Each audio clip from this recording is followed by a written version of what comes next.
بسم اللہ الرحمن الرحیم۔ ذرا سوچئے ایک ایسی چیز کے بارے میں جس کی کہانیاں ہزاروں سالوں سے نسل در نسل چلی آ رہی ہیں، ایک ایسی انگوٹھی جس کے اندر کائنات کی ناقابل یقین طاقت چھپی ہوئی تھی۔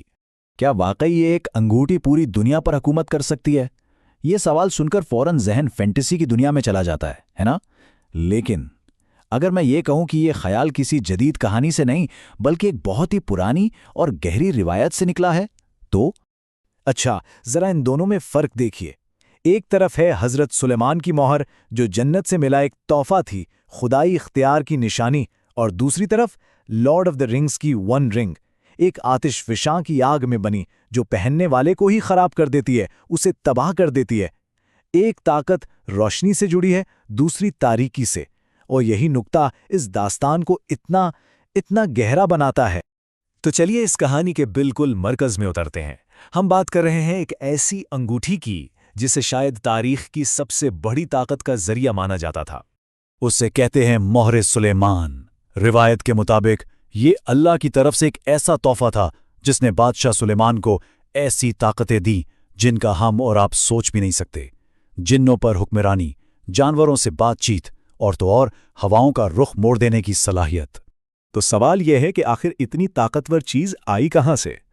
اس کی کہانی زمین سے شروع نہیں ہوتی، اس کی کہانی شروع ہوتی ہے جنت سے۔ اس انگوٹھی کا سفر جنت میں شروع ہوا، جہاں یہ سب سے پہلے انسان حضرت آدم کو دی گئی۔ جب وہ زمین پر آئے تو یہ انگوٹھی ان کے ساتھ آئی، پھر صدیاں گزر گئیں، اور پھر فرشتہ جبرائیل کے ذریعے یہ حضرت داؤد تک پہنچی، اور پھر انہوں نے آخرکار یہ مقدس امانت اپنے بیٹے سلیمان کو سونپ دی۔ لیکن اس کی جو اصل طاقت تھی نا، وہ انگوٹھی کے دھات میں نہیں تھی۔ کہتے ہیں کہ اس پر لکھا تھا الملک للہ، یعنی بادشاہی صرف اللہ کی ہے۔ یہ ایک مسلسل یاد دہانی تھی کہ سلیمان تو صرف ایک ذریعہ ہیں، اصل طاقت، اصل اختیار تو کہیں اور سے آ رہا ہے۔ لیکن یہ مت سمجھیے گا کہ یہ بادشاہت اور انگوٹھی انہیں بس وراثت میں مل گئی، نہیں، انہیں اپنی قابلیت، اپنی حکمت ثابت کرنی پڑی۔ حضرت داؤد نے اپنے بیٹوں کو ایک ٹیسٹ سے گزارا۔ انہوں نے کچھ بہت مشکل سوالات پوچھے، اور پتہ ہے کیا؟ صرف نوجوان سلیمان ہی ہر سوال کا بالکل صحیح جواب دے سکے۔ لیکن اصلی امتحان ابھی باقی تھا۔ سب بیٹوں کی لاٹھیاں ایک کمرے میں بند کر دی گئیں۔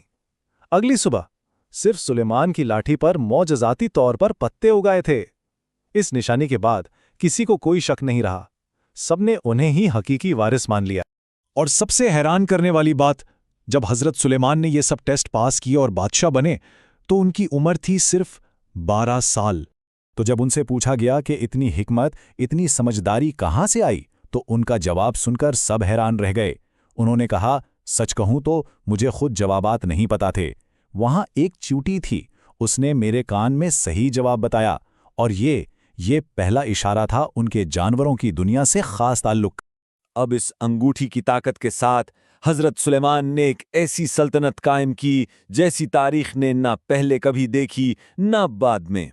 ان کی سلطنت کی اصل طاقت ان کی دولت یا حکمت میں نہیں تھی، اصل راز ان کی فوج میں تھا۔ ایک ایسی فوج جسے ہم آرام سے تاریخ کی سب سے عجیب و غریب فوج کہہ سکتے ہیں۔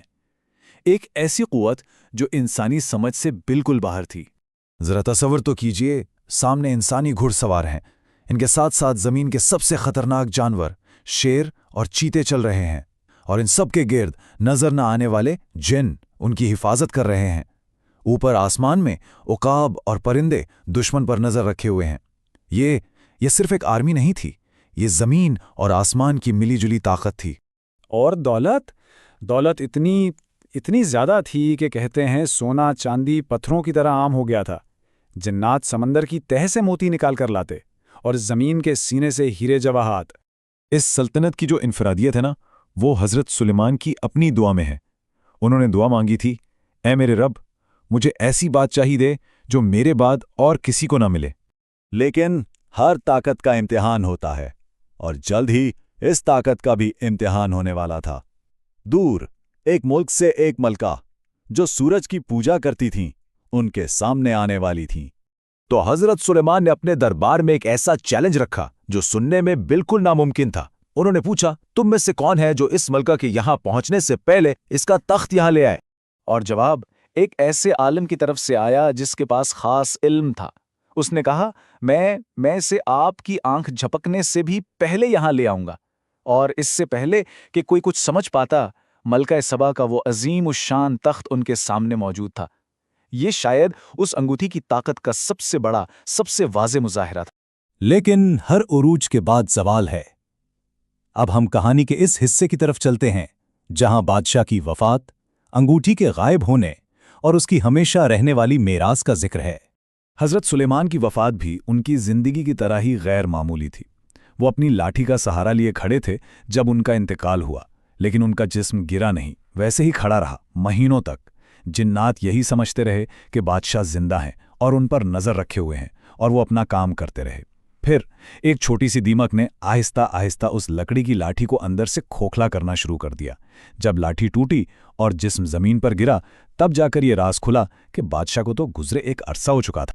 ان کی وفات کے ساتھ ہی وہ انگوٹھی بھی غائب ہو گئی، اور تب سے آج تک اس کی تلاش جاری ہے۔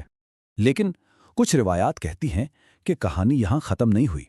ان کے مطابق یہ انگوٹھی ایک دن پھر ملے گی اور اسے زمین کے لوگوں پر دوبارہ استعمال کیا جائے گا۔